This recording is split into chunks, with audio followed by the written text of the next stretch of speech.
The problem is that most companies are using the same tools, the same LLMs, the same models trained on the same internet, generating the same messaging.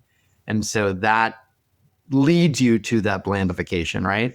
In a way, brands are becoming statistically average. In a world flooded with content, authority will only come from distinct perspective, not just producing more of the same on the same tools with the same messaging. Hi, and welcome back to SaaS Half Full, the only show serving B2B SaaS marketers. I'm Lindsay Groper, EVP at PanBlast, and I will be both your host and bartender today. I had a great conversation with Andrew Wheeler, who is the CEO of Skyword, also a PanBlast client, which we love. And we are talking about how AI has commoditized content and this idea of it causing the blandification of brand messaging. So if you'd care to, grab a drink and join me as I speak with Andrew. Hey, Andrew, welcome to SaaS Half Full. Hi there. Thank you for having me. I'm excited that you're joining me. Before I hit record, we were just talking about the joys of the week between school ending, summer camp starting, and having kids at home, which is indeed driving us to drink. So you mixed up a cocktail kit that we sent you. What are you joining me with today? Right now, I am sipping on a smoked old fashioned. That is incredible because for those of you that are in different time zones, we happen to be sitting at 10:52 a.m. on a Wednesday morning. So we could be considered having a problem, but you know what? We deserve it, Andrew. Cheers. Thank you for joining me. Cheers. I have a classic vodka soda, which is a really go-to drink for me. So nothing out of the ordinary and fancy like yours, but thank you for sticking true to the process. Of course. It helps that it's the week in between school and camp. Yes, it does. And I know you have strict instructions for no one to bother you in your office during the time that we have. My youngest is at camp, fortunately, a part-time camp today. So he will not be interrupting us, that's for sure. But we have the honor of having Skyword as a PanBlast client. We appreciate that, have loved working with you all. And definitely like your views on what we're going to talk about today and our views tend to match. I was just lamenting on LinkedIn how personally I'm just getting a tad annoyed with how much people are over indexing on going all in on AI visibility at the expense of many other things that we know to be tried and true that speak to the human buyers. So I want to get into this. And the topic that we're talking about today is really how difficult it is now for companies to not appear commoditized when they are working with specifically AI generated content, whether that is AI generated from the start or that is AI then slicing and dicing original content. But the issue that we're now seeing is that everyone's really starting to sound the same. And so I want to unpack this a bit for our audience today and get your take on that. But before we do, want to give our listeners an understanding of who you are, Andrew, a little bit of your background. I'm obviously the CEO of Skyword, but tell us about that journey a little bit. What did you grow up doing? Were you always in marketing? Were you more professional services? Just kind of what brought you to working in AI marketing tech now? Yeah, always marketing. Spent my entire career in digital marketing, search, paid social tech, and now nearly 13 years at Skyword with the last 6, to your comment, as CEO. I'm a glutton. What can I say? Same. This is all I've known since I was 23, I think. So Exactly. Also working specifically in PR. So I too am a glutton. I think I started as a search analyst back in 2002 timeframe, back when there were many more search engines that people paid attention to than what ultimately became the Google, Yahoo, Microsoft wars. Yeah. And then as CEO of Skyword, if you could just give us a quick elevator of why Skyword exists for those who may not know. Yeah, absolutely. Skyword exists to help enterprise brands build authority through content. That matters even more now because AI has made it so much harder in some ways and so much easier in other ways. AI has made content creation easier, but differentiation much harder. And so we're here to help companies win. And I think the companies winning right now are the ones that are not producing the most content, but the ones that are leveraging AI to scale differentiated, clear points of view. Yeah. I just recently, yesterday, heard someone call it that AI is causing the blandification Oh, of content. And I was like, that tracks. Yeah. We have I a love colleague, the creation of terminology, right? For AI slop being the phrase of the year to now blandification. blandification. We have a colleague, Jake. Jake has referred to it as an Ouroboros, which I didn't know what that was, but it's a snake eating its own tail in a circle. Yeah, Um, that's a great. I know once he explained it to me, I was like, okay, that makes sense. AI is feeding itself, which is then, Yeah, engines. And so that made sense to me too. But Andrew, I'm curious, I'm going to go like really high level and then we'll dive in. Like, just what do you make of this generative AI visibility, discoverability era that we are in right now, and the chaos that it's causing, it's upending what marketing teams are doing? It feels, there's a lot of, to me, feels similar to like the early days of SEO. search. Yeah. So just how do you feel about it all? Do you anticipate that this is all, everyone's just finally going to like calm the hell down? That it's all going to kind of write itself? What are your thoughts? Yeah. And this is the fun part for me, right? Because I just gave you my background. So I Yeah. started in the search era where this was all peaking, right? People were stuffing keywords into metadata and in white text hidden on the page. So it's really fun to be right back to the future. My opinion is it's not AI that's killing brand authority or brand visibility. It's the sameness, right? That blandification, that what was the snake? Ouroboros. Ouroboros. Okay. You're gonna have to remind me of that a few times because I want to use it.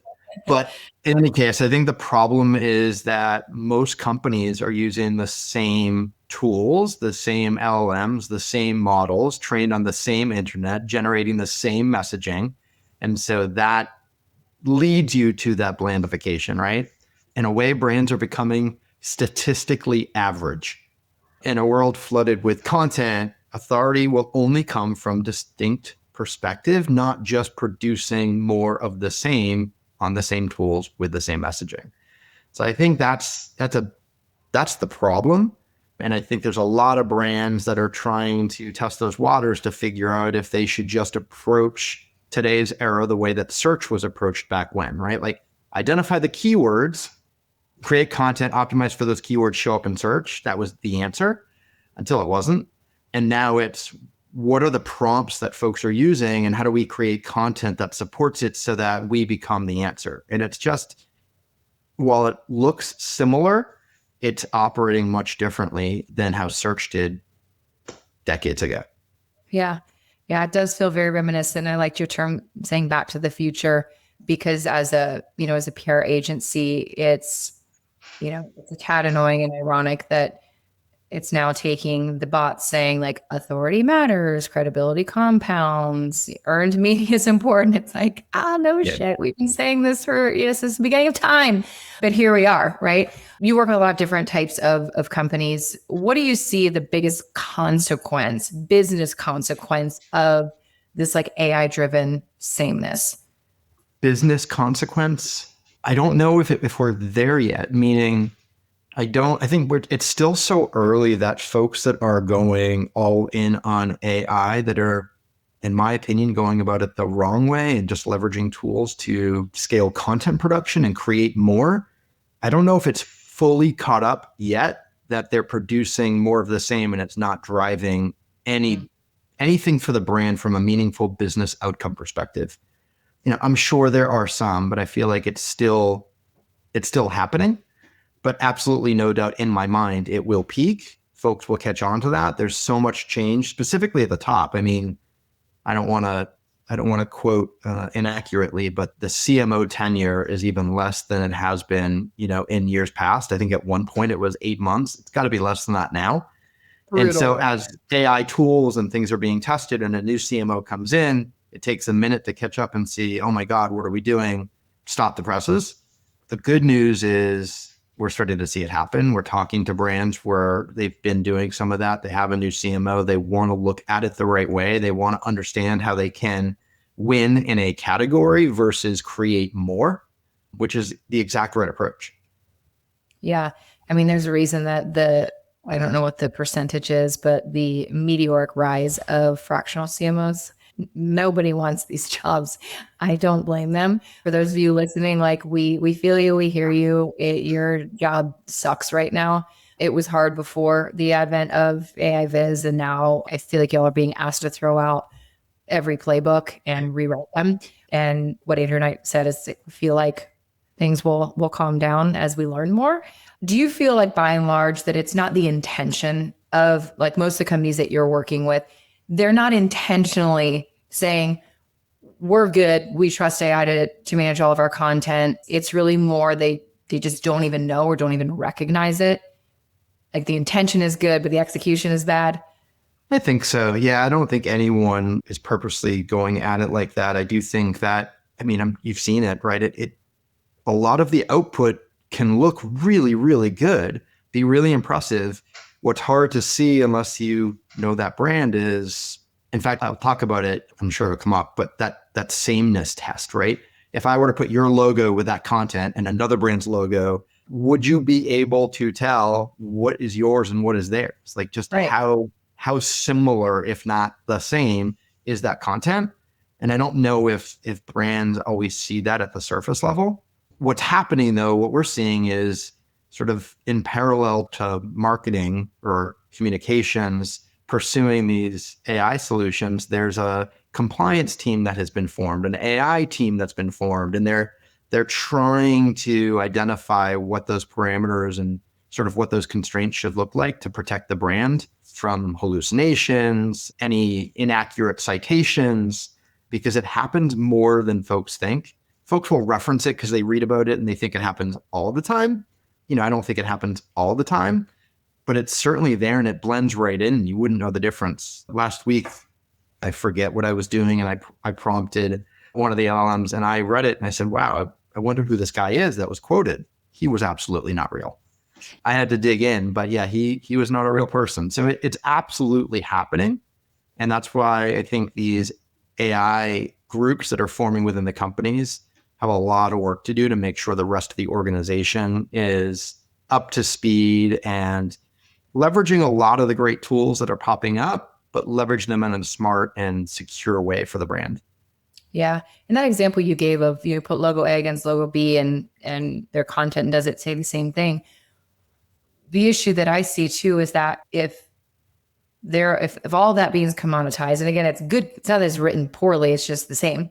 But if the only then thing you have to compete on is price, if you've all now worked a system that you all sound the same, the only differentiator is price, why would a prospect buy your solution at a higher price if you are all positioned the same as pretty much everybody else in the category?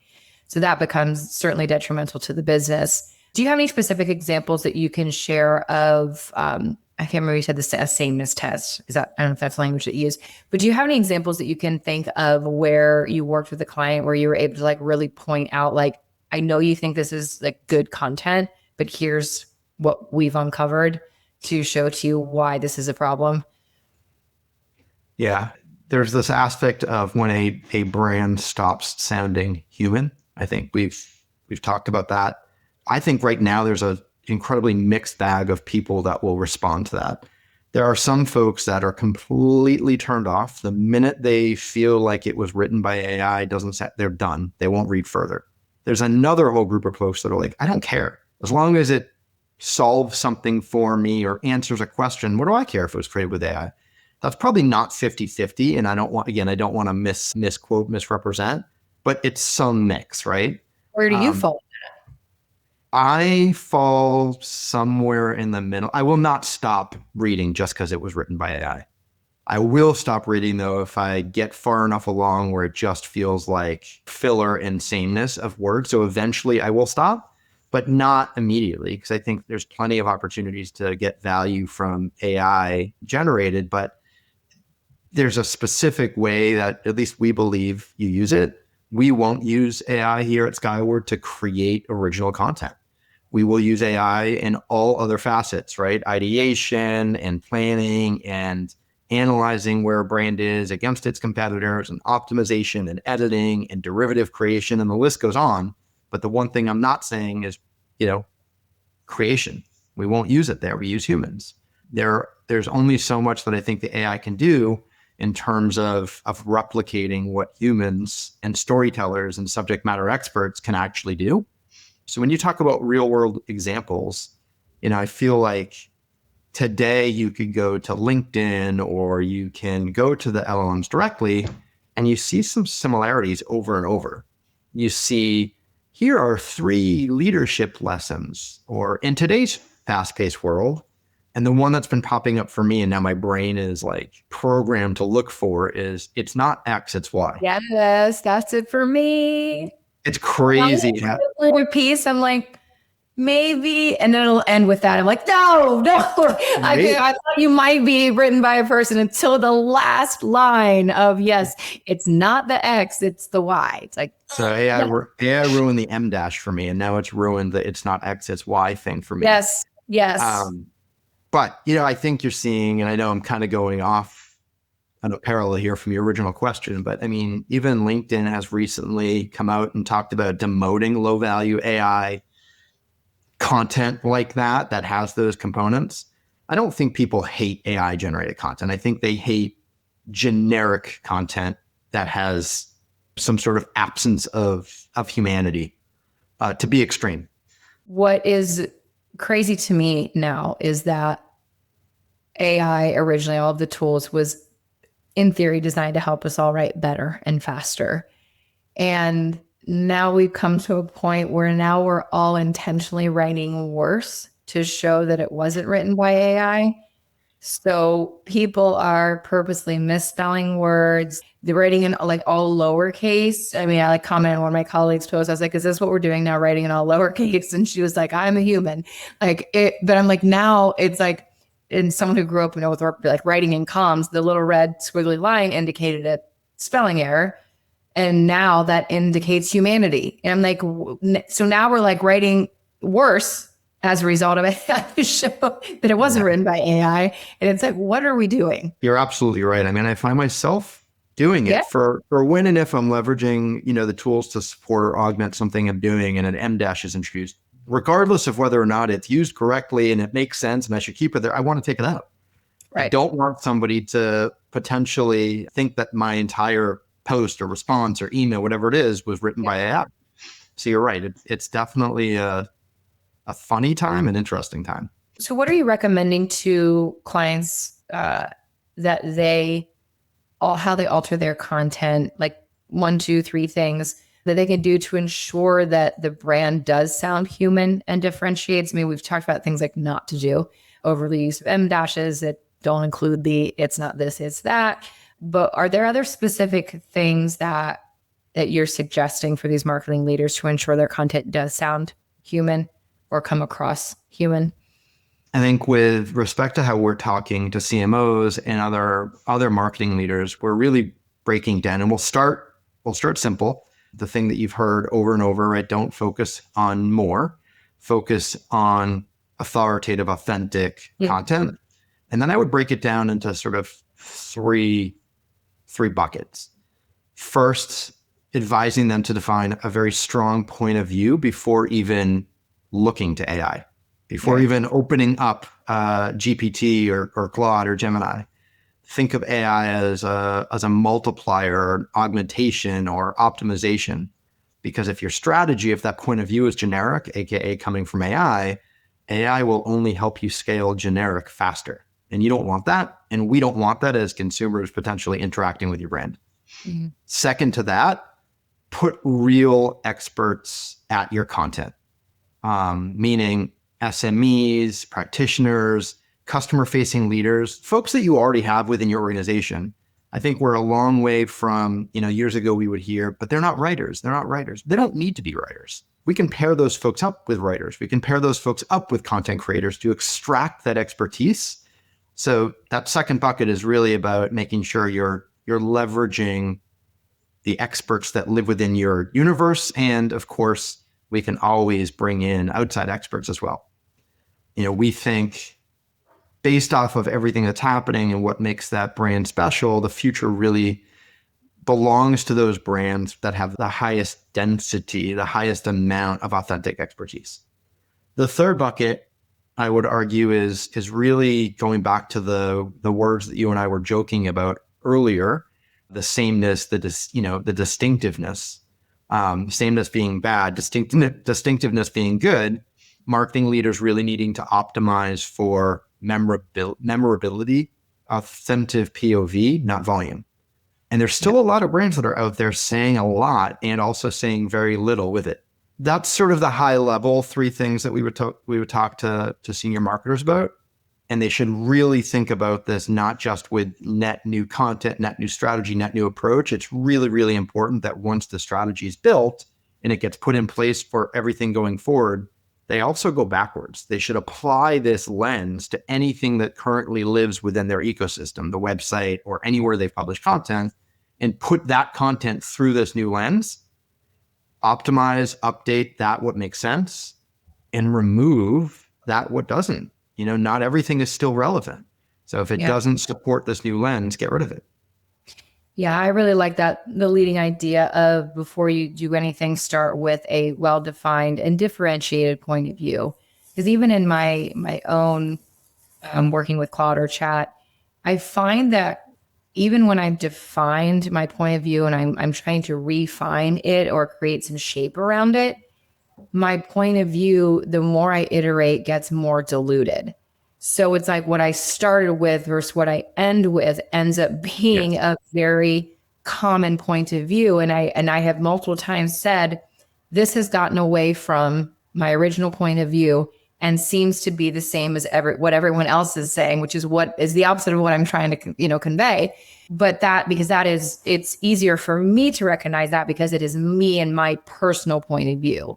When it comes to a brand and it's not necessarily in a person's voice, it's your brand voice, I would imagine that's harder to catch. And that might be something that you miss. It's like, because the general idea is still there, but it's been very diluted. And so I love that idea of like define what that point of view is and make sure that point of view is crisp and carried throughout.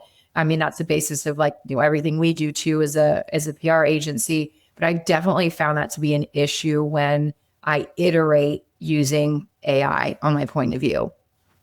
Yep. One of the things that we do where we are using AI to create the derivative assets, if you create that original hero asset, that original piece, we can then leverage AI, leverage technology, leverage smart prompting to go create derivatives for specific people or specific channels, but also restrict just how far things can go, meaning you can't introduce any new fact. You can't introduce any new quotes. You can't introduce, it all has to be from that core piece that we know is authentic because we were part of the creation of it. So we know where it came from. And we find that does a much better job getting the benefit of AI scale without a lot of the risk of just leveraging a technology off of something that was created with AI. It's the act of the snake eating itself. Yeah, Ouroboros. And so it sounds like you have a lot of rules in place for when you're creating derivative content, which is probably an area that most people miss. It's saying do this, but they're missing but don't do that. It's like, we all know the do's of like create additional content, do something for LinkedIn, make it more conversational, but we're not necessarily putting the don'ts in there to help give it more shape. And then feeding back into it what's working and what's not, and just helping it get better and better. Yeah.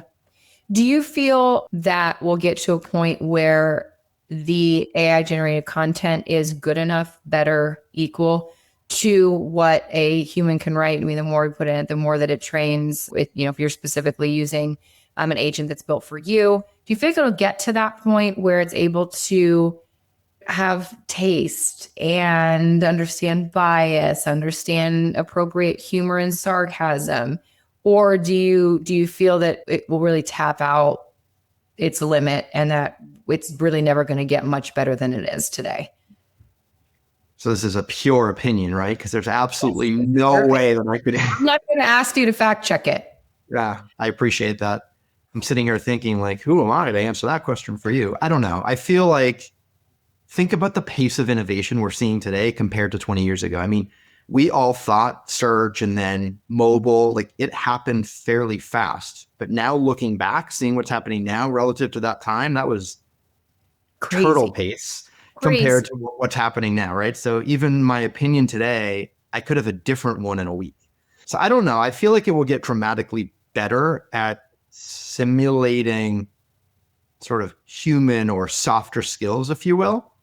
AI will become likely incredibly good at tone adaptation or emotional pattern recognition or even sort of standard conversational language. I think about that and I just think, but simulated empathy and lived empathy are so different. Yeah. And I don't know how it gets close to that. AI can predict comforting language, but it still doesn't understand consequence. Right. And I don't know how that changes. So I think parts of it get better with respect to like data and patterns, but I don't think it ever gets there with respect to, okay, I think, you know what, we're at a point where it's good enough and brands can use this sort of whole cloth. Mm-hmm. Yeah, I know. I tend to agree with that.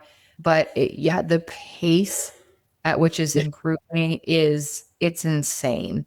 If you had And asked me a year ago if right, we would be here, there's no way I would have said yes. crazy. And I mean, I use the voice function in my chat GPT app regularly. And like, she's my girl. She talks like me. She I uses the same language fillers as me. I mean, it's literally like I will have full blown lengthy conversations in my car with her. And it's her voice, her tone, how she talks is literally like talking to a friend of mine. And I'll hang up and I have to remind myself, like, because I'll be like, thank you. Oh my gosh, she was so helpful. And I find myself talking to her like a real person. And it, again, that wasn't that way, 6 months ago. And so it's on one hand, like really cool, but the other hand, really scary because I get caught up in it too. And I have to remind myself that, like, okay, that's great advice, but I have to be like, okay, but just like a friend is giving you advice, it's not necessarily the best advice. They're using it based on opinion, probably maybe not fact. Like I have to remind myself of that too. But it is crazy how quick we're moving. it I mean, is. It is. well, Andrew, this has been awesome. Is there anything that we didn't tackle today that you wanted to make sure that we covered on today's conversation? I think the one thing that I would say as we close would be brands have already heard that they need to stop with focusing on content volumes, like stop focusing on publishing and really focus on, I think they've heard the word quality, but I'm going to replace that here and talk about perspective, right? So stop optimizing for publishing and start optimizing for perspective, because I think the strongest brands and the brands that will win in this new world are going to be the ones that are built around conviction and have established trust and have that authority. So as a brand, ask yourself on behalf of the brand, like, what do we believe that competitors don't? What are we willing to say that others avoid? What expertise do we genuinely own? And focus there, because that differentiation will drive a POV. And that POV is going to be way more impactful than just volume of content. Awesome. And if you feel stuck, Skyword is a place that can help. They have both people and software to help you get unstuck and get out of the sort of the Ouroboros that you're in right now. Well, Andrew, I end every episode the same way, which is I ask my guests if they have a signature toast to send us out.